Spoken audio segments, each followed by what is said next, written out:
Ka pasur një reagim mjaft të ashpër nga Elisa Spiropali ndaj Taulan Ballës lidhur me mosprezencën e zonjës Spiropali në Kuvendin e Shqipërisë në votimin që u bë për imunitetin e Belinda Ballukut.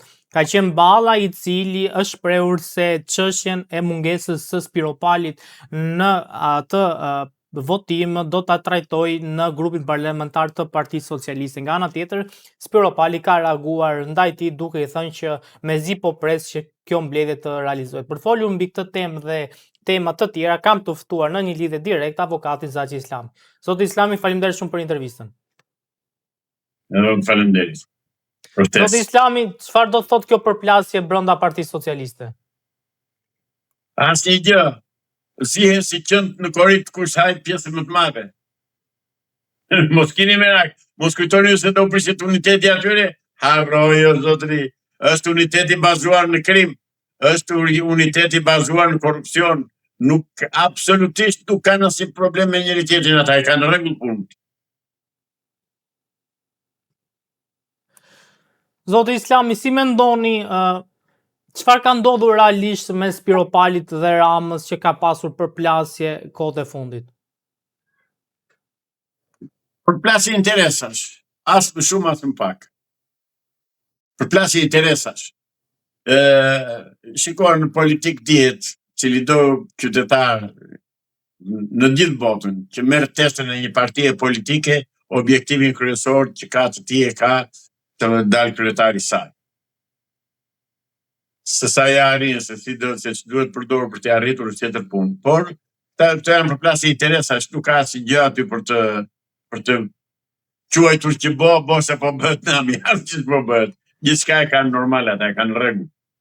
Avokat, dikur Spiropali e quante Skënderber zotin Rama. Çfarë ka ndryshuar kohët e fundit? Po e ka Skënderbeun ajo, ka atë pallatin që është bërë në formën e një organi maskullor atje në qendër Tiranës te 15 Kaçi. Ja, ajo është ai Skënderbeu i asaj. Por reagimin e zotit Balla ndaj Spiropalit, besoni që ka dhe atërmbetje mes tyre? Jo, Balla përfaqëson interesat e Ramës aty flet të vënd të Ramës, sepse ajo inatin ose problemi nuk e ka me Ballën, e ka me Ramën. Avokat, kjo distancimi me Spiropalit dhe Ramës, a mendoni ka ndikuar dhe Balluku ku në disa, po themi, dalje publike është lënë për të kuptuar se raporti mes Ballukut dhe Spiropalit nuk ka qenë aq i mirë? Jo, unë të kuptoj ty që ti bën programin tënë si gazetar për të trajtuar çështje të ndryshme, sidomos të politikës shqiptare. Zotëri, në politikën shqiptare nuk ka më politik. Ka një grup të madh gangsterësh, hajdutësh, maskarejsh, vagabondesh, interesatgji, anti-shqiptar, anti-kombëtar, anti-njerëzor që nuk kanë asnjë lidhje me Shqipërinë dhe me shqiptarët. Të lutem, diskutojmë në një temë tjetër. Avokat, po temë e rëndësishme është kjo kur flitet për një debat brenda një partie, sidomos partisë e cila është në pushtet, e sidomos nga, po themi, personazhe të rëndësishme të kësaj partie. Dhe a besoni që Alisa Spiropali mund të jetë një Ervin Saljani siç është i Partisë Demokratike, që mund dalë të kryejë fragment? Po ja dozëm se çfarë dyshim do të sjellë kjo në politikën shqiptare? Se besoni nuk e dobëson Ramën Elisa Spiropali? Ta sundsoje. Nuk e dobëson, pra nuk i përbën problem. Ata janë të lidhur me njëri tjetrin me bazën e krimit dhe të korrupsionit, nuk kanë ideal, nuk kanë ide, nuk kanë program, fare. Programi i tyre është si të vjedhin. Dhe ata këtë gjë po realizojnë për bukurin, vjedhin për ditë, dhe tani që grinden dhe hahen si qënd në korrit, themi neve ande nga në ime, hahen për interesa, s'ka interes kombëtar kjo punë. Nuk ka problem për shqiptarët. për shqiptarët si të zihen, si të duhen, si të nduken, si të puthen, për shqiptarët një llojës, ata nuk dyshojnë. Prandaj të them që diskutojmë kohë, s'ka vlerë.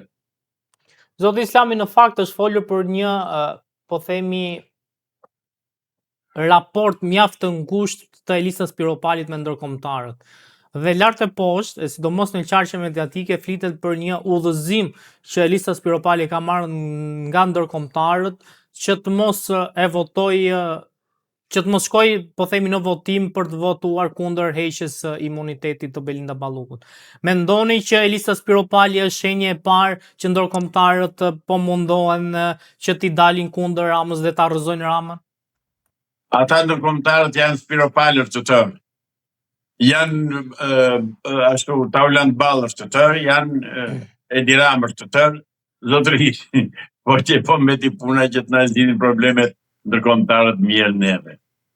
Po ne ashtu kemi mbetur.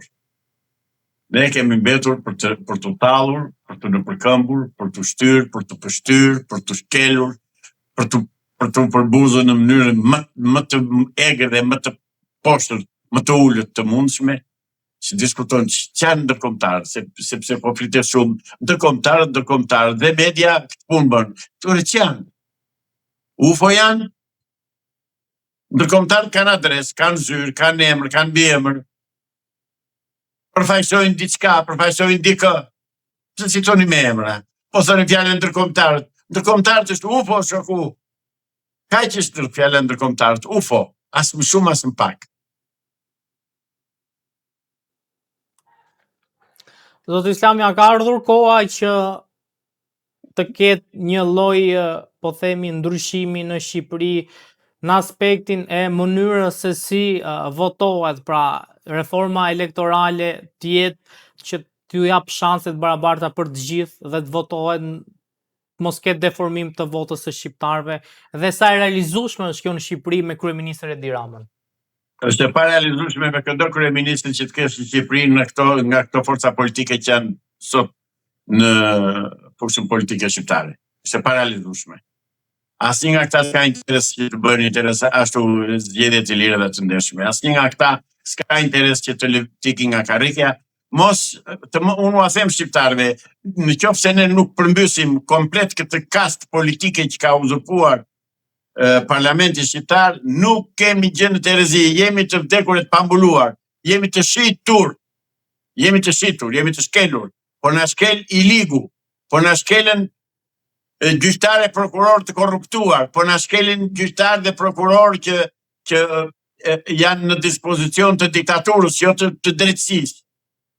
Mos e quani gjë të vogël daljen në skenë të një prokurori, prokuroruci, po e quaj atë që ke në prokurorinë e përgjithshme, sepse fatkeqësisht si ai janë shumë. Dhe erdhat e prokurorët për arsye se që ata janë që po e mbajnë në pushtet Edi Ramën. Prokurorët dhe gjyqtarët. Policia po është e detyruar me kushtetuar që të zbatojë ligjin, edhe kanë kopsitur kaq bukur ata mbajtjen e pushtetit dhe mbajtjen e diktaturës, saqë kishte të kopsitur Asadi në Siri, ai Mubaraku në Egjipt, ai tjetri në Libi, si e kishte ai, edhe të tërë diktatorët e botës. Por zotërisht, mjeti më i thjeshtë për të mbajtur pushtetin. Në vidh votat dhe jemi në rregull. Për sy e faqe jetë tamam. Pra mos shpresoj askush se në Shqipëri do bëhet në një gjë e mirë, sa t'jenë kanë në pushtet. Avokati ju folë dhe për prokurorin antarin e KLP-s, ku 2 ditë më parë i doli dhe një skandal erotik. Çfarë menduat kur e dëgjua dhe pat si lajm? Është një pjesë e çetërës, një nga të shumtët. Urdhë zotëri. Unë kam këtu 34 kallësime të bëra në prokurorinë e Gjirokastrës, për të cilat deri më tani s'ka marrë përgjigje. 34. Ç'do të thotë? Do të thotë që prokuroria në Gjirokastër është vënë në dispozicion të krimit. Dhe të dalin të më kundërshtojnë. Dhe të dalin, s'paku aty është. po Spaku nuk merret me këto punë fare, as do të di se çfarë po ndodh, e shoh që nuk do të di, se mjaftojnë denoncimet e mia janë indicie e shkëlqyer që Spaku të shkojë në Gjirokastër dhe të ndjeki situatën, të kontrollojë çfarë po bëhet. Unë kam kërkuar që në gjyqjet tona në Gjirokastër të marr pjesë një nga të dërguarit e Spakut, s'vjen njëri. Pra, kemi humbur çdo lloj shprese, çdo lloj mundësie për të fituar të drejtën dhe për të bërë drejtësi në Shqipëri. Janë të tërë të korruptuar, pa përjashtim. Kanë futur prokurori, sa prokuror ka që gjëja më mirë, më saktë që din të bëjnë është që të kërcasin ato takat në gjykate dhe në prokurori, dhe asnjë gjë më tutje. Të bashkëpunojnë në mënyrë të ngushtë me policë të korruptuar dhe me gjykatën, dhe qytetarët s'marrin drejtësi, zotëri. Kjo është e vërteta, ky është realiteti. Avokat, dalin të më fundit. Dalin të më kundërshtojnë. A ka të tjera video në këtë, në mes prokurorëve dhe gjyqtarëve, video të tilla? Ato video të këtira ata që kanë, s'ka jam magazinë e videove të atyre. Unë di që ashtu janë pjesa më e madhe e tyre. Unë kam thënë, po e qove gruan, sekretare të gjyqtarit, të prokurorit, jo gjyqtarit, të prokurorit, të ministrit, të zotëministrit, të kryetarit bashkisë, e më të thash, se kemë gruan të ndeshte atia. U vërtetua kjo nga tradhtia që i bëri Arben Ahmetaj të shoqes tij dhe mori sekretare. Jeton me të. Kaq e thjeshtës. Mua më mjafton një shembull për të nxjerrë konkluzion për gjithë politikën shqiptare. Një vetëm. Jo që janë me qindra. A kanë kopjuar më shumë prokurorët nga politikanët apo politika nga prokurorët lidhur me këto erotizmat në për zyrat e shtetit? Jo, nga momenti që prokurorët emërojnë prokurori shërbejnë politikanëve. Janë masha në dorë të tyre. Janë kobure në dorë të politikanëve. Kjo është e vërteta.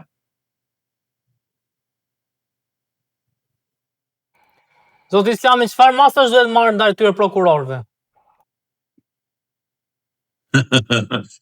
Duhet marrë masa ndaj klasës politike, jo ndaj prokurorëve, ata janë vegla. Duhet marrë masa ndaj atyre që i emërojnë këta prokurorë. Po ata që emërojnë këta prokurorë janë si këta prokurorë. Pra s'ka zgjidhje. Thash, vetëm përbysje kësaj klase politike shpëton Shqipërinë. Të qërohen të 140 deputet që janë andej, të zhduken a Valjedheu.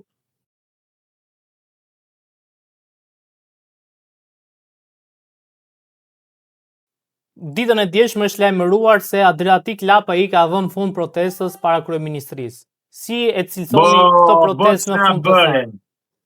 Ç'na bëre? Si oni pas ka dhënë fund protestës në Adriatiku?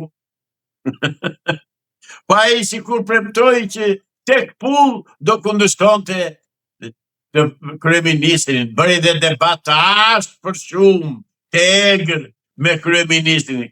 Këta janë njerëz të kontrolluar direkt nga politika, nga kryeministri dhe... Sa avokat, Lapaj protestoi 3 muaj, ndeti aty para kryeministrisë, ndryshe nga shumica e shqiptarëve që s'dalin nga shtëpia. Ç'do më thënë ajo që ndjenjat e 3 muaj, kush e pagoi? Ideali. Dhe të një të vazhdoj idealin. Po kush, dëgjoj zotëri, nuk ka... Se ju mendoni se ka qenë stisur si protest, avokat? Mendoj unë apo është fakt? Është fakt, nuk është e mendoj unë. Se ti je gazetar me përvojë. Të duket gjë e natyrshme ty që kryeministri ynë i madh e i gjatë thirrri dhe bëri debat të zonë e lirë me Adriatik Lapaj nga një ku e gjeti, kush e po afrua.